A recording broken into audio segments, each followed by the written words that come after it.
그 삼겹살이나 양념고기 같은 거 먹을 때요, 끝부분이 타잖아요. 암에 걸린다고 항상 사람들이 많이 얘기를 해요. 그 부분을 이렇게 잘라서 먹거든요. 고기 탄 부분을 먹으면 진짜로 암에 걸리나요? 암이 어떻게 발생하는지 알고 계시나요? 암이 왜 발생하는지 잘 모르시기 때문에 많은 오해들을 하시는 것 같습니다.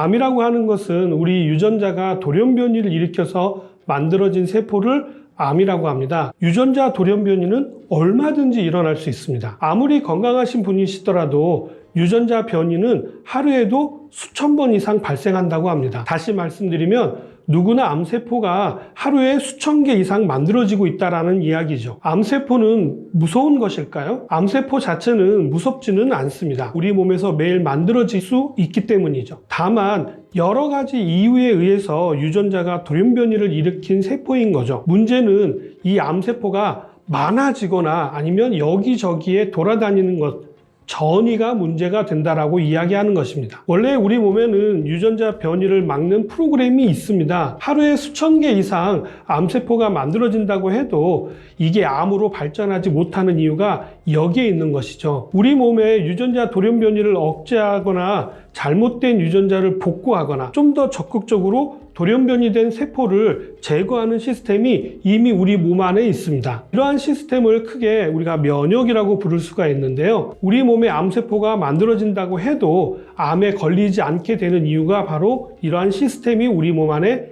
있기 때문입니다. 문제는 시스템이 제대로 작동하지 않거나 처리할 수 있는 능력에 넘어서는 그런 일들이 벌어지게 되면은 암으로 발전하게 되는 것입니다. 다음으로 많이 오해하시는 부분은 발암물질이 든 식품을 먹게 되면 암에 걸리는 것으로 알려져 있지만 이것 또한 오해입니다. 요즘 캠핑 많이 가시잖아요. 캠핑에서 모닥불을 많이 피우실 겁니다. 불멍이라고 해서 불을 멍하니 바라보면 마음이 편안해지고 스트레스가 풀린다고 해가지고 많이들 하시더라고요. 모닥불을 피울 때 석유를 이용하시는 경우가 있는데요. 혹시 석유통에다가 성냥을 그어서 넣으면 불이 확 하고 붙을까요? 석유통에 성냥불을 그어서 넣으시면 바로 꺼져 버립니다. 석유가 기화되지 않아서 불이 붙지 않는 것입니다. 양초에 불을 붙이면 불이 붙지 않습니다. 양초가 심지에 붙은 열에 의해서 녹아가지고 촛농이 되고 그 촛농이 심지를 타고 올라가면서 기화가 돼야만이 불이 붙게 되는 것입니다. 초를 끄면 하얀 연기가 모락모락 올라오는 거 보신 적 있으시잖아요. 초가 녹아서 기화가 되었기 때문에 이 연기에 불을 붙여도 바로 불이 붙는 이유입니다. 이런 석유를 모닥불이 꺼져갈 때 부으면 어떻게 될까요? 모닥불이 더 활활 살아나는 것을 잘 알고 계실 것입니다. 발암물질도 마찬가지입니다. 발암물질 자체가 암을 일으키는 것은 아닙니다. 다만 암이 만들어질 수 있는 환경에 발암물질이 들어오게 된다면 암으로 확 발전하게 되는 것입니다. 발암물질을 먹는다고 해서 다 암이 걸리는 것이 아닌 이유가 암세포가 발생되어질 수 있는 환경에 따라 달라지는 것이기 때문입니다. 정리해서 말씀을 드리자면 발암물질을 먹는다고 해서 암이 걸리는 것은 아니지만 암이 발생할 수 있는 몸의 상태일 때 발암물질이 들어오게 되면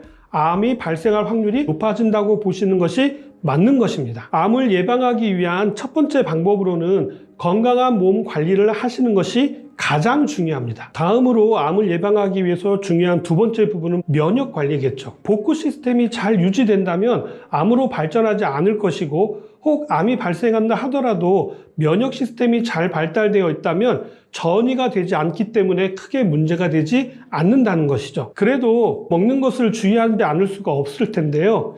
우리가 일상에서 자주 먹는 음식 중에 암 유발 식품에 대해서 알려드리도록 하겠습니다. 암을 유발하기 쉬운 식품에 대해서 말씀을 드리려고 하는데요. 이런 식품에 대해서 말씀을 드리면 절대 먹으면 안 되냐? 라고 질문하시는 분들이 많이 계실 텐데요. 그렇지 않습니다. 드신다고 해서 암이 발생되어지는 것은 아니지만 암이 발생될 확률이 높아질 수 있다는 이야기입니다. 암을 유발시키는 가장 대표적인 첫 번째 식품은요.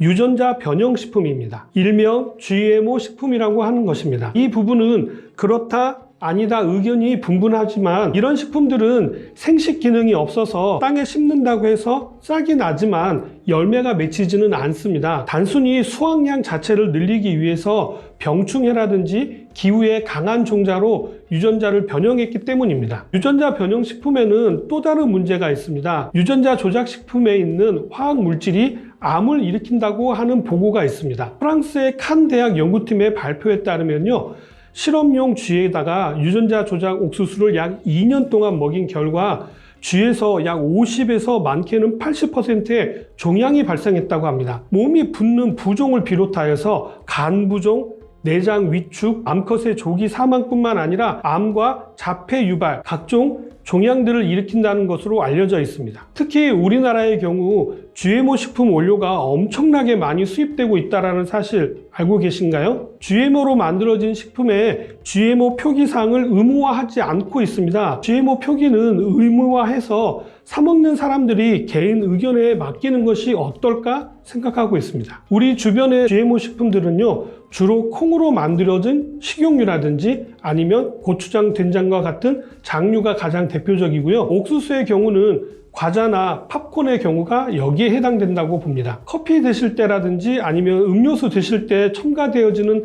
단맛을 내는 콘 시럽이 대표적인 GMO 식품이고요. GMO 식품을 우리가 완벽하게 피할 수는 없지만 대체로 난 GMO 마크의 식품을 선택해서 먹을 수 있는 것은 중요하다고 봅니다. 요즘 식물성 단백질 제품을 많이 드시는데요, 그 안에 들어있는 콩 단백질이 GMO는 아닌지 꼭 한번 확인해 보시기 바랍니다. 암을 유발하는 식품 두 번째로는요, 통조림 식품입니다. 통조림 캔 안에 있는 비스페놀 A라고 하는 물질은 호르몬의 변화를 일으켜서 남성에게는 전립선암, 여성 같은 경우에는 유방암이라든지 자궁암을 발생시킬 위험이 굉장히 높은 환경 호르몬입니다. 통조림에 음식을 담고 가공할 때 열처리로 인해 가지고 비타민과 영양소는 파괴되는 뿐만 아니라 통조림에 들어가는 방부제하고 식용향료 같은 경우에는 간을 손상시키거나 암을 유발하는 경우도 있습니다. 부득이한 상황이 아니시라면, 가급적이면 통조림 식품은 피하시는 것이 좋습니다. 암을 유발하기 쉬운 식품 세 번째로는요,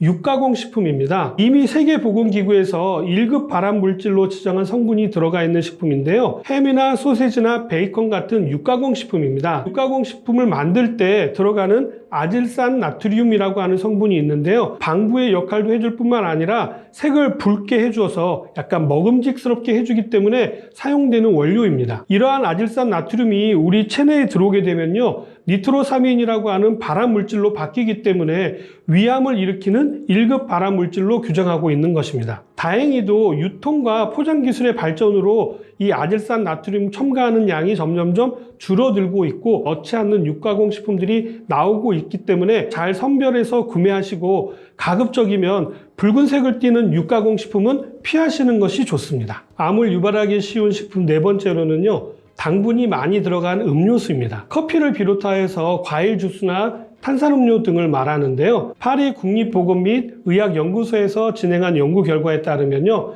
프랑스 성인 남녀 약 10만 명을 대상으로 9년간 음료 섭취와 건강 변화를 추적 관찰한 결과 총 2,193명이 암 발병 진단을 받았다고 합니다. 향료와 색소가 첨가되고 단순당 형태로 되어져 있는 설탕이라든지 과당, 콘 시럽 등과 같은 성분들이 많이 함유되어져서 이러한 결과가 나왔다고 이야기하고 있습니다. 과도한 과당의 경우에는 지방간을 초래하는 원인이 되기도 하고요, 중성지방 수치를 높이게 되고요, 어린 아이들에게도 청량음료의 경우에는 지방간의 발병률을 높이는 것으로 알려져 있습니다. 콜라에 첨가되어져 있는 캐러멜 색소라고 하는 성분은 유전자 변형을 일으켜서 암이라든지 기형아의 원인이 되는 물질로 알려져 있고요, 암이라든지 기형아 출산의 원인으로 알려져 있기 때문에 피하고 계시는데요, 그래서 색소가 없는 사이다를 드시는 분들이 많으신데요, 사이다라 할지라도 당 성분이 많이 들어있기 때문에 똑같이 문제가 될 수가 있고요, 인산을 많이 함유하고 있어서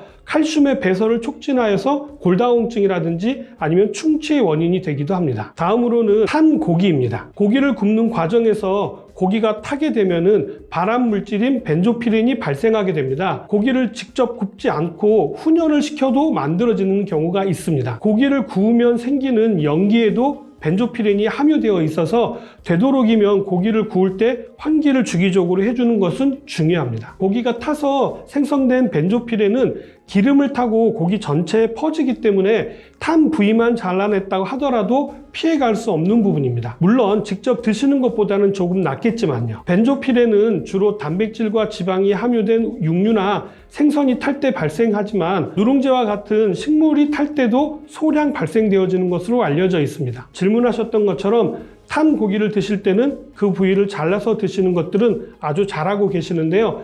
대부분 탔다라고 생각하지만 양념이 타는 경우도 있기 때문에 너무 신경 쓰지 않으셔도 크게 문제가 되지는 않으실 겁니다. 오늘은 암에 대해서 특별히 말씀을 드리고 암을 유발시키기 쉬운 식품에 대해서 말씀을 드렸는데요.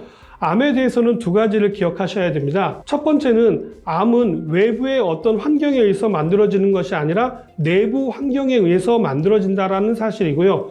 두 번째는 발암 물질을 먹는다고 해서 암이 발생되어지는 것은 아니라는 사실이죠. 그러나 우리가 우리 몸 상태를 완벽하게 알지 못하기 때문에 어떤 환경에서 어떻게 암이 발생할지는 아무도 장담할 수가 없기 때문에 관리하시는 것들은 굉장히 중요하겠죠. 내용이 좀 길었지만 중요한 부분에 대한 말씀을 드렸는데 어떻게 좀 도움이 되셨나요? 저는 다음에 좀 더 중요한 내용 가지고 다시 찾아뵙도록 하겠습니다. 감사합니다.